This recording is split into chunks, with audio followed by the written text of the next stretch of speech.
2023 में ली डोंगवुक द्वारा अभिनीत नाइन टेल्ड फॉक्स का दूसरा सीजन आज रात शुरू हो रहा है। लाल चंद्र ग्रहण की रात एक अजीब मुखौटा पहने रहस्यमय व्यक्ति चुपचाप महल में घुस गया और आसानी से यिन और यांग की दुनिया को विभाजित करने वाले रक्षक पत्थर को चुरा लिया। और इस समय अंडरवर्ल्ड की सबसे मजबूत ताकत ली यान को कुछ भी पता नहीं था। जल्द ही अंडरवर्ल्ड के दूत ने उसे ढूंढ लिया और उसे रक्षक पत्थर की चोरी के बारे में बताया।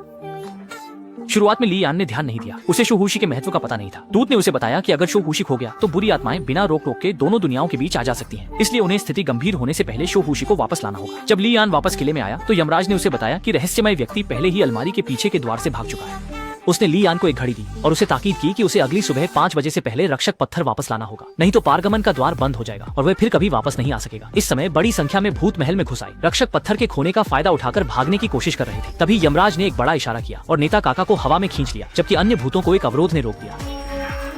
एक तेज रोशनी के साथ ली यान इस तरह 1938 के कोरिया में पहुंच गया। जब वह चारों ओर देख रहा था, एक महिला ने उसे पुकारा। ये उसकी जानी पहचानी पुरानी दोस्त थी, लेकिन दोनों कुछ ही बातें कर पाए थे कि ली यान ने देखा कि वह रहस्यमय व्यक्ति जिसने रक्षक पत्थर चुराया था वह वहां था और उसने उसका पीछा किया।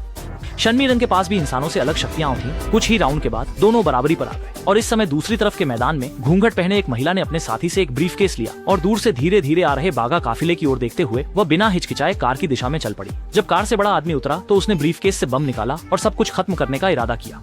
लेकिन तभी ली यान और रहस्यमय व्यक्ति आसमान से नीचे आ गए और चोरी हुआ रक्षक पत्थर भी लुढ़कते हुए बाहर आ गया। छोटे बागा ने अचानक प्रकट हुए लोगों को देखकर तुरंत सतर्क हो गया और ली यान और रहस्यमय व्यक्ति को घेर लिया। लेकिन फिर भी महिला ने अपनी जान की बाजी लगाकर विस्फोटक पैकेज फेंक दिया।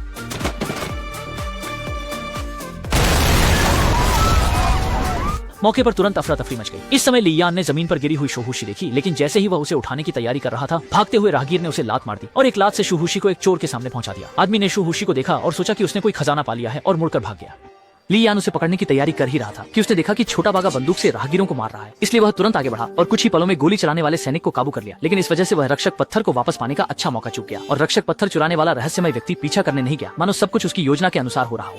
इस तरफ ली यान आदमी का पीछा करते हुए एक ठिकाने पर पहुंचा। अपनी अद्वितीय युद्ध क्षमता के साथ उसने एक हाथ से आदमी की जीवन रेखा को पकड़ लिया, जिससे वह चुपचाप रक्षक पत्थर सौंप दे। तभी एक कुल्हाड़ी उड़कर आई, कटने की आवाज।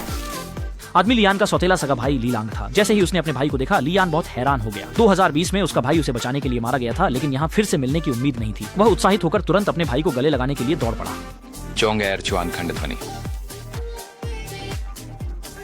लेकिन उसे जो बिल्कुल भी उम्मीद नहीं थी वह यह कि उसके भाई ने उसकी शराब में दवा मिला दी। एक चक्करदार अनुभव के बाद ली यान बेहोश हो गया।